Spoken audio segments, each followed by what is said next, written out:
یوں نہیں کہا جا سکتا کہ سیاہ ستہ ہے تو بس اسی کو ہی لے لے. ایک دن ایک شخص عقل کا اندھا علم حدیث کا آدھا منکر ایک جگہ بیٹھے مجھے کہنے لگا مولانا سیاہ ستہ کا معنی بالکل سچی 6 کتابیں، اس سے ہٹ کے میں حدیث نہیں مانتا. میں نے کہا جی بسم اللہ بتاؤ ذرا تمہیں پہلا کلمہ بھی آتا ہے یا نہیں آتا؟ کہتے آتا ہے. میں نے کہا سنائیں. کہتے لا الہ الا اللہ محمد الرسول اللہ. میں نے کہا حضور کا فرمان ہے؟ کہتے جی ہاں. میں نے کہا بسم اللہ بخاری مسلم ابو داؤد ترمذی نسائی ابن ماجہ ان 6 کتابوں میں مجھے فرمان نبوی یہ کلمہ دکھا دو. میں نے کہا جتنا زور لگانا ہے دکھا دو. وَلَوْ كَانَ بَعْضُكُمْ لِبَعْضٍ ظَهِيرًا. میں نے حدیث پاک کے الفاظ میں کیوں کہا کہ باب میں تو امام مسلم نے بھی ابواب میں لکھ دیا لیکن امام مسلم نے لکھا ہے نا فرمان نبوی میں مجھے دکھا دے. تو اسے نہیں ملا. تو کہتے ہیں کیا مطلب؟ میں نے کہا آپ کہتے ہیں اس سے بڑھ کے حدیث ہی نہیں ہے. بابا یہ حدیث پاک میں ہے لیکن وہ ان 6 سے ہٹ کے مستدرک میں ہے. ان 6 سے ہٹ کے تمہیں ملے گا. ان 6 سے ہٹ کے مصنف عبد الرزاق میں ملے گا. اس سے ہٹ کے ملے گا. جب کلمے کے لیے باقی حدیث کو دیکھا جا سکتا ہے تو عقائد اور مسائل کے دلائل کے لیے کیوں نہیں دیکھا جا سکتا؟ تو میرے دوستو پھر دور آیا پھر اصحاب سیاہ ستہ کا. ان کا کیا کام تھا؟ ان نے کیا لکھا؟ سنیں ان لوگوں نے ایک کام کیا. وہ یہ تھا کہ جو پہلی حدیث کی کتابیں تھی مصنف کے نام سے جامع کے نام سے موطا کے نام سے اس میں حدیث بھی تھی. صحابہ کرام اور اہل بیت کے فتاوی بھی شامل تھے. ان لوگوں نے فتاوی کو الگ کیا احادیث میں حضور کے فرامین کو الگ کیا اور یوں لکھ کے امت کو دیا. اور یہ علم حدیث کی 3 ترتیبیں ہو کر آج آپ کے اور مجھ تک یہ چیزیں پہنچی ہیں. میرے دوستو اس کے بعد میں 2 باتیں مزید بھی عرض کرنے لگا ہوں. نمبر 1 حدیث پاک ہم تک آتی ہے تو اس کے اوپر یاد رکھے 2 قسم کا پہرا موجود ہوتا ہے. بلکہ میں یوں کہوں 2 قسم کی ترتیبیں موجود ہوتی ہیں. نمبر 1 وہ لوگ جن لوگوں کے لیے اپنی آنکھیں استعمال کریں، وہ لوگ جن کے لیے اپنے کان استعمال ہوئے. آپ کہیں گے آنکھیں اور کان کا کیا مطلب؟ ایک حدیث کا راوی ہے، ایک حدیث پر اسماء اور رجال سمجھانے والا ہے. راوی کا مطلب جس نے اپنے کانوں سے حدیث کو یاد کیا، سنا، آگے پہنچایا. راویان حدیث کا بہت بڑا نام ہے. جب تک حدیث کی سند نہیں ہوگی حدیث تک نہیں پہنچ پائیں گے. سند حدیث کا مطلب کیا ہے؟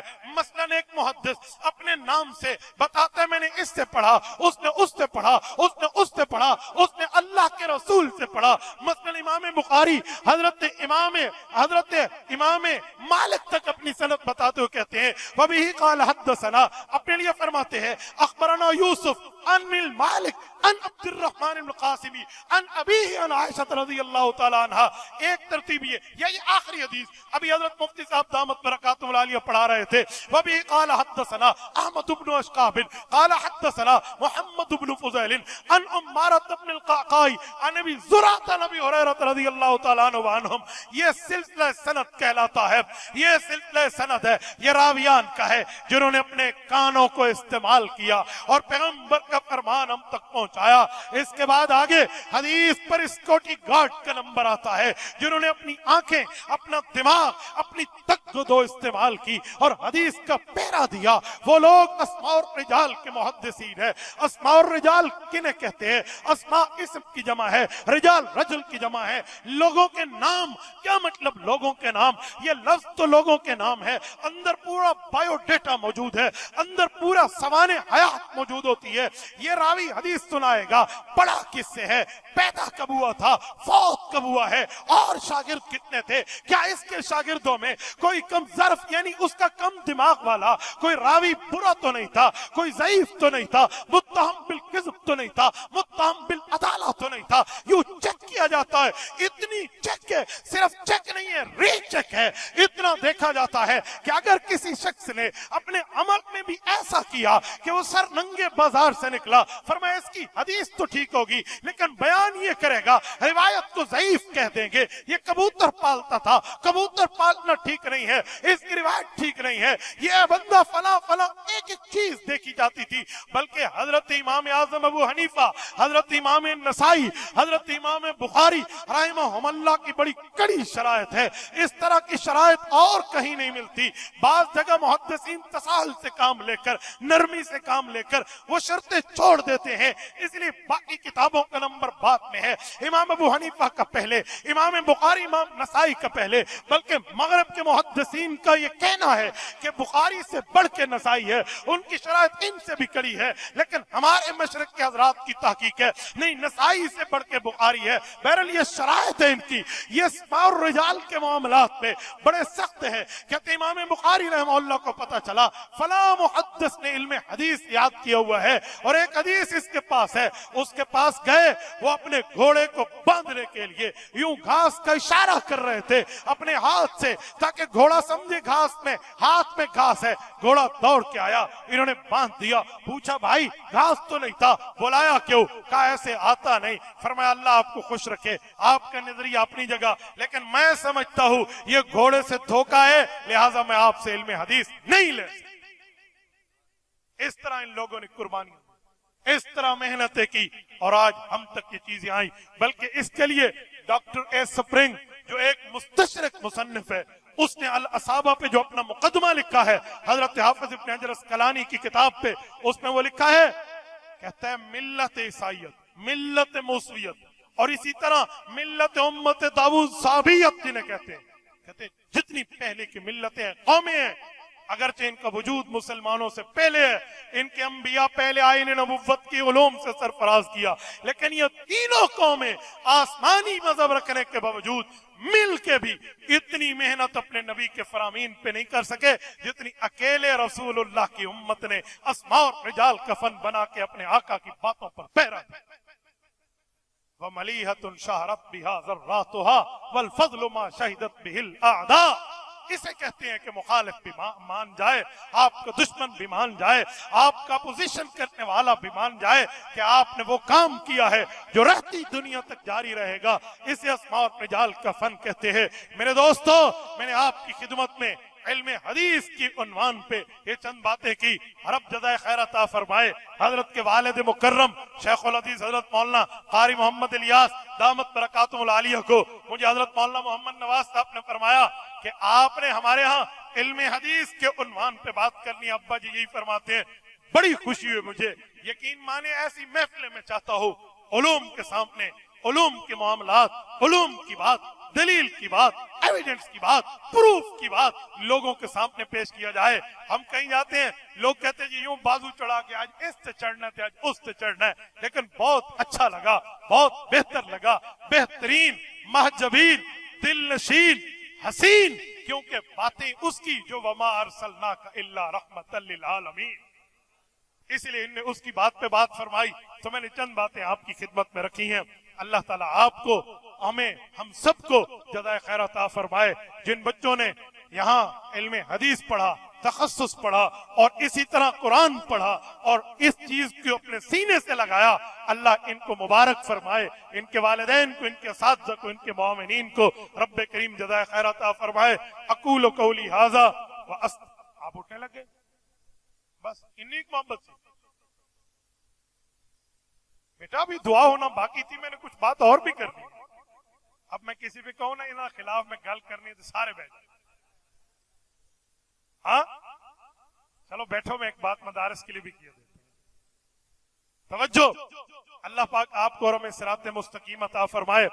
یہ علوم آج علم حدیث، علم قرآن، علم تفسیر، علم فقہ جس ترتیب پہ ہمیں مل رہی ہیں، وہ مخزن، وہ معدن، وہ مرکز، وہ مستودع ہے تو انہیں مدارس دینی، یہ دینی مدارس ہیں جن کی وجہ سے آج علم حدیث آپ کو مل رہا ہے۔ ہاں اگر آپ چاہتے ہو کہ ہم یہ بھی کہیں کہ وہ نبی پاک علیہ السلام جو امام الانبیاء ہیں ہمارے بھی استاذ بن جائیں واسطہ در واسطہ، تو اس کے لیے دروازہ کالج کا نہیں ہے، دروازہ یونیورسٹی کا نہیں ہے، دروازہ اسکول کا نہیں ہے، دروازہ انسٹیٹیوٹ کا نہیں ہے، دروازہ کسی ٹویٹر کے ٹیوشن سینٹر کا نہیں ہے، دروازہ وہ ہے جسے قال اللہ پڑھایا جاتا ہے، جسے قال رسول اللہ پڑھایا جاتا ہے، اور وہ یہ مدرسہ ہے، وہ یہ مکتب ہے، وہ یہ مسجد ہے۔ یہاں سے سب کچھ ملتا ہے۔ میرے دوستو، آج مدارس کے طاقت کو توڑنے کے لیے کئی قسم کے معاملات سامنے لائے گئے، لیکن مدارس کبھی نہیں جھکے۔ ابھی حضرت فرما رہے تھے اپنے بڑوں کے ساتھ رہیں، اپنے بڑوں کے ساتھ ریلیٹڈ رہیں، بڑوں کے ساتھ مل کے رہیں، کیونکہ البرکت مع اکابرکم، تمہیں برکت لینی ہے، تمہیں قوت لینی ہے، تمہیں اللہ کی مدد اور نصرت لینی ہے تو اپنے بزرگوں کے ساتھ ٹھہرو۔ جتنا رش کیوں نہ ہو جائے، اگر والد کے ہاتھ میں بیٹے کی انگلی تھامی ہوئی ہے تو وہ بیٹا رش میں نہیں گھوم سکتا، چاہے وہ ریونٹ کا اجتماع کیوں نہ ہو، چاہے حج جیسا اجتماع کیوں نہ ہو، چاہے بڑے سے بڑا ہمارا ختم نبوت کا مینار پاکستان کی گولڈن جبلی کا اجتماع کیوں نہ ہو، یا اسی طرح جتنا بڑا اجتماع ہمارے 100 سالہ کانفرنس جمعیت علماء اسلام نوشیرہ کا کیوں نہ ہو، جہاں لاکھوں افراد نے شرکت کی، بچہ نہیں گھوما، کیوں؟ والد نے اس کے ہاتھ کو تھاما ہوا تھا۔ اور اپنے علمی آبا، علمی بڑوں کے ہاتھ میں، اکابر کے ہاتھ میں اپنا ہاتھ دے دو، ان کی بات کو مان لو، پھر نہ تمہیں کوئی مدرسے بورڈ کے نام پہ ہٹائے گا، نہ تنخواہ کے نام پہ ہٹائے گا، نہ حکومتی عہدوں کے نام پہ ہٹائے گا، نہ لالچ کے نام پہ ہٹائے گا۔ کیوں؟ ہم نے قال اللہ قال رسول اللہ پڑھا ہے، حکومتی عہدہ ملے تب بھی پڑھائیں گے، نہ ملے اور کہیں سے چھوڑ تب ہم تمہیں دیں گے۔ تو ہم پاؤں کی ٹھوکر پہ ان عہدوں کو رکھتے ہیں، پاؤں کی ٹھڈے پہ ان تاجوں کو رکھتے ہیں۔ ہمیں اللہ چاہیے، اللہ کا رسول چاہیے، اپنے بڑوں کے ساتھ مل کے رہے۔ اور انشاءاللہ تعالی مدارس اسلامیہ کے لیے قانون سازی ہو چکی ہے، یاد رکھے ایکٹ بن چکا ہے، اس کے لیے پوری ترتیب ہو چکی ہے۔ انشاءاللہ تعالی ہم اس ایکٹ کو نہیں جانے دیں گے، یہی ایکٹ مانیں گے، یہی ایکٹ نافذ ہوگا، چاہے امریکہ اور امریکہ کے حواری جتنا اپنا ماتھا چھوٹا کرتا پھر۔ صدر مملکت نے اعتراض میں یہ کہہ دیا کہ جی فیٹف کا مسئلہ ہے اور امریکہ کی ناراضی کا مسئلہ ہے۔ بڑا اچھا کیا، تھینک یو۔ میں بڑا شکریہ ادا کرتے ہوئے کہتا ہوں صدر مملکت کا اور اپنے پریزیڈنٹ آف پاکستان کا تھینک فل ہوں کہ بڑا اچھی چیز کی ہے، آپ نے ہمیں بتا دیا ہے سوراخ کون سا ہے، ہمیں ڈنگ کہاں سے مارا جا رہا ہے۔ بہت اچھا کیا ہے۔ بہرحال ہمیں خوشی ہے، جتنا امریکہ ناراض ہوتے ہو جائے۔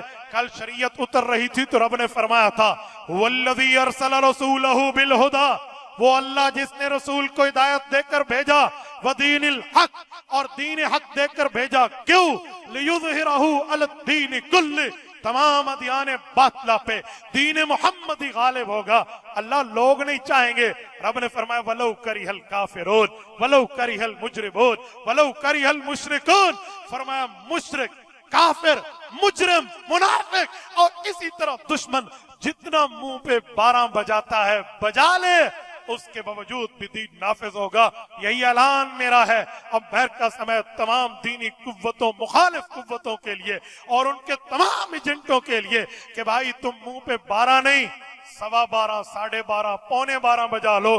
انشاءاللہ تعالی دین حق کی حفاظت کے لیے جمعیت علماء اسلام بھی ہے، قائد جمعیت مولانا فضل الرحمان بھی ہے، شیخ الاسلام مفتی تقی عثمانی صاحب بھی ہے، وفاق المدارس العربیہ بھی ہے، اور اتحاد تنظیمات مدارس دینیہ بھی ہے۔ اگر تم ڈنگ مارنا جاتے ہو تو اس مسئلے پر یہ سپیرے ہیں، یہ ڈنگ توڑنا بھی جانتے ہیں۔ بالکل بات طے ہو گئی ہے، ستیزہ کار رہا ہے ازل سے تا امروز، چراغ مصطفی سے شرار بولا بھی۔ جزاکم اللہ تعالی وآخر دعوانا ان الحمدللہ۔